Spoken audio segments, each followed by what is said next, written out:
Back to my YouTube channel. और guys, आज मैं आपके सामने काफ़ी बड़ी अपडेट लेकर आई हूँ, जो कि है रिगार्डिंग जो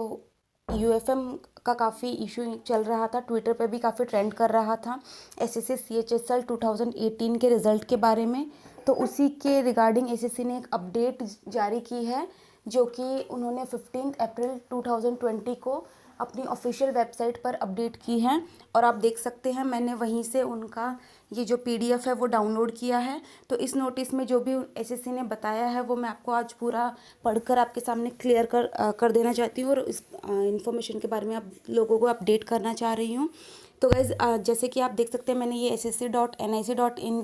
जो एसएससी की नॉर्दर्न रीजन की ऑफिशियल वेबसाइट है, उसी से मैंने ये डाउनलोड किया है। तो गाइज़, इसमें आप देख सकते हैं, इन्होंने क्लियरली काफ़ी चीज़ें मेंशन की है। तो इससे काफ़ी स्टूडेंट्स को क्लैरिटी होगी कि हाँ, आगे उनको एग्ज़ाम में आखिर आगे के एग्ज़ाम्स के लिए कैसे प्रोसीड करना है। और वैसे इन्होंने जो ऐसे रिप्लाई करके काफ़ी एक सही काम किया है कि हाँ, मतलब काफ़ी लोगों के माइंड डाइवर्टेड थे कि हाँ, क्या एसएससी का रिस्पॉन्स आएगा। तो आप यहाँ पर देख सकते हैं। चलिए गाइज़, मैं आपके लिए नोटिस रीड कर देती हूँ। तो उसके अंदर इन्होंने सबसे पहले लिखा है कि जो 10+2 का जो एग्ज़ाम जो एसएससी ने लिया था 29/9/2019 को, तो जो ये टियर 2 का डिस्क्रिप्टिव पेपर था, ये इन्होंने पहले तो 45,101 कैंडिडेट्स के लिए ये शेड्यूल किया गया था, लेकिन इसमें से 36,112 कैंडिडेट्स अपीयर हुए थे। तो ये तो इनकी अटेंडेंस थी। और उसके बाद में इसका जो रिज़ल्ट है वो उन्होंने 25 फ़रवरी 2020 को ही इन्होंने जारी कर दिया था, जिसके अंदर 32,600 कैंडिडेट्स, और इन्होंने ब्रैकेट में ये भी मेंशन किया है कि 30,822 यूनिक कैंडिडेट्स, जो ये सब शॉर्टलिस्ट किए गए थे, इनको आगे स्किल टेस्ट के लिए जाना था। और ये जो वैकेंसीज थी टोटल थी 5,918, और जिसमें से 4,560 कैंडिडेट्स को उन्होंने यूएफएम के तहत रिजेक्ट कर दिया था। तो गाइज़, इन्होंने आगे ये भी मेंशन किया है कि जो कुछ जो रिजेक्टेड कैंडिडेट्स हैं, उन्होंने अपनी ये रिप्रेजेंटेशन सबमिट की है कि इस रिज़ल्ट को रिवाइज़ किया जाए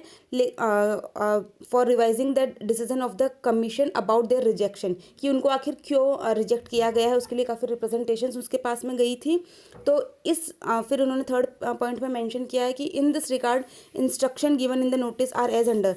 तो उन्होंने ज़्यादातर यही फाइल की थी कि हमें पहले से कोई प्री नोटिफिकेशन नहीं गया था, सीधा इसी तरीके से यूएफएम को गलत तरीके से फॉलो करते हुए रिजल्ट मेंशन कर दिया गया। तो उन्होंने बिल्कुल क्लियर किया है कि नोटिस के अंदर जो ये 13.6.6 है, तो उसके अंदर साफ ये लिखा था कि candidates are strictly advise not to write any personal identity, example name, roll number, mobile number, address etcetera inside the answer book. तो ये स्ट्रिक्टली मना थे बिल्कुल भी। और उन्होंने आगे ये भी मेंशन किया है कि और जो कैंडिडेट्स ये रूल को नहीं माने हैं, तो उनको बिल्कुल 0 मार्क्स दिए गए हैं। और उन्होंने फोर्थ पॉइंट में ये भी मेंशन किया है, in addition the following instruction were also given on the cover page of the answer cum question cum answer book of the said examination. जो हमें जो बुकलेट दी जाती है आंसर राइट करने के लिए, उसमें भी एक इनका कहना है कि ये बिल्कुल जैसे इन्होंने ये इन्वर्टेड कॉमास में डाला है कि सेम जो ऊपर जो लाइन ऊपर जो इन्होंने पॉइंट मेंशन किया, वो बिल्कुल ये का यही उस बुकलेट में भी मेंशन था। और फिर उन्होंने फिफ्थ पॉइंट में ये मेंशन किया है कि it has been observe that a majority of the candidates have followed the instruction meticulously. मतलब कि इन्होंने कहा है कि ये काफ़ी अच्छे से इन्होंने इस इंस्ट्रक्शन को काफ़ी लोगों ने फॉलो किया, लेकिन 4,560 जो ऊपर ये जो बताया था ना कि फर्स्ट पॉइंट के अंदर कि इनको रिजेक्ट कर दिया गया, 4,560 कैंडिडेट्स ने बिल्कुल भी इस इंस्ट्रक्शन को फॉलो नहीं किया। तो इनका कहना है कि इतने लोगों ने तो उन नॉर्म्स को फॉलो करते हुए वो एसएओ लेटर लिखे हैं, लेकिन 4,560 कैंडिडेट्स ने ये नहीं किया है। तो इनका कहना है कि इस वजह से जो मतलब आगे जैसे इन्होंने मेंशन किया है, मेंशन देयर आइडेंटिटीज़, कि मतलब यूएफएम के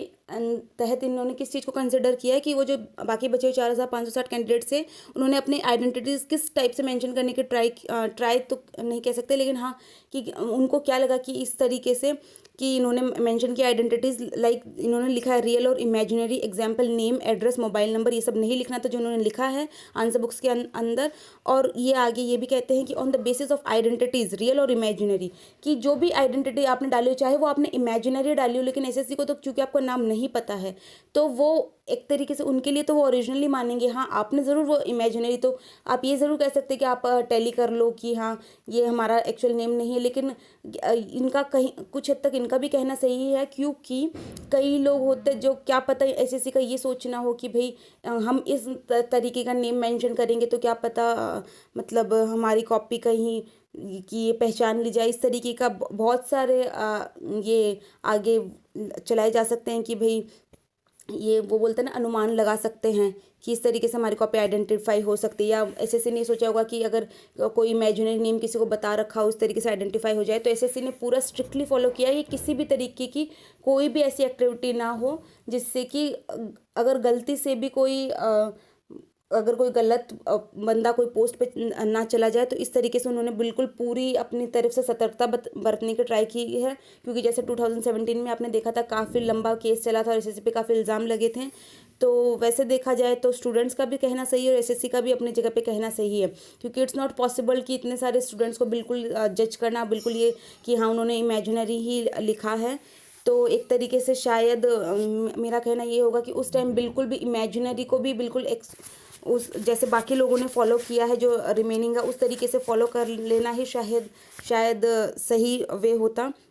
तो आगे इन्होंने ये भी लिखा है कि on the basis of the identities real और imaginary inside the answer book, identities of the concern candidates can be recognised at the evaluation stage and hence all these candidates have been rejected under UFM. तो उन्होंने जो मैंने आपको जो line बताई वो आगे इन्होंने मेंशन भी की है कि इस तरीके से जो आइडेंटिटीज़ है कंसर्न कैंडिडेट्स की, उन कैंडिडेट्स की उनकी पहचान की जा सकती है while evaluating the answer sheet. तो एसएससी का ये कहना है कि मतलब जो वो कॉपी में जो उन्होंने मेंशन किया अपने अकॉर्डिंग जो रियल और इमेजिनरी, कि शायद उन तरीक़ों से उन कैंडिडेट्स की पहचान हो सकती है और पता चल सकता है कि कैंडिडेट कौन से हैं। तो वैसे एक तरीके से ये भी अपनी जगह सही है। तो the action of the commission in rejecting 4560 candidates is as such in accordance with the instruction of the examination. तो इनका कहना है कि ऐसा कुछ नहीं कि इनको प्री इन्फॉर्म नहीं किया गया था, ये बिल्कुल अकॉर्डेंस में है जो इंस्ट्रक्शंस दिए गए थे एग्जामिनेशन के अंदर। और इन्होंने फाइनली जो 6 पॉइंट में मेंशन किया है वो है, however in view of the representation received by the commission dealing with above issue, the commission has decided to constitute a committee of experts to examine the matter and give its recommendation for consideration of the commission। और guys ये जो finally ये जो point है वो है students के favour में इन्होंने लिखा। बाकी तो इन्होंने अपना पूरा क्लैरिफाई किया था कि इन्होंने किस तरीके से इवैल्यूएशन किया है और क्यों रिजेक्शन किया है सब कुछ। तो ये फाइनली जो है ये एसएससी के जो एस्पायरेंट्स है जो भी 10+2 का जिन्होंने भी ये डिस्क्रिप्टिव दिया था और जो रिजेक्ट हुए, तो ये उनके लिए एक रे ऑफ होप आप कह सकते हैं कि इसके अंदर इन्होंने साफ मेंशन किया है कि हम एक एक्सपर्ट्स की कमेटी बनाएंगे और वो कमेटी जो भी रिकमेंडेशंस देगी उसके अकॉर्डिंग आगे वो and give its recommendation for the consideration of the commission. कि वो मतलब एसएससी उसको कंसिडर करना चाहे ना चाहे वो तो चलो आगे की बात होगी, लेकिन वो जो कमेटी एक्सपर्ट्स की जो भी उन्होंने बनाई रहेगी वो अपने रिकमेंडेशंस देगी और अगर एसएससी को सही लगता है तो वो फॉलो भी हो सकती हैं। तो गाइज़ अगर कोई एकदम जेन्युइन बंदा था तो वो बिल्कुल अभी फ़िलहाल मतलब ऐसा टेंशन ना ले, क्योंकि मे बी जो उनकी कमेटी की रिप्रेजेंटेशंस जो भी वो अपने बताते हैं रिकमेंडेशंस, तो अगर उनके अंदर आपकी कॉपी बिल्कुल सही पाई गई है, क्योंकि अभी फ़िलहाल इस पर एक्शन लिया जा रहा है, तो मे बी आपको बाद में रिवाइज रिज़ल्ट डालकर और आपको मतलब स्किल टेस्ट के लिए बुला लिया भी जाए। तो मतलब मैं इसी पॉजिटिव नोट के साथ में ये वीडियो एंड करना चाहूँगी। जैसे कि फाइनली आप लास्ट में देख सकते हैं कि ये सेक्रेटरी के अंदर ये जो 15/4 को ये डाला हुआ है ये वाला। तो गाइज़ अभी भी अगर आप जेन्युइन कैंडिडेट्स हैं तो आप रे ऑफ होप रखिए कि हाँ मे बी आपकी जेन्युइन कॉपीज़ रिजेक्ट नहीं होगी। और अगर आप बिल्कुल सही थे, आप सही तरीके से आपने सब कुछ नॉर्म्स को फॉलो करते हुए अगर आपने आंसर्स को राइट किया था तो आपके साथ अच्छा ही होगा। तो guys thank you so much for watching and have a nice day.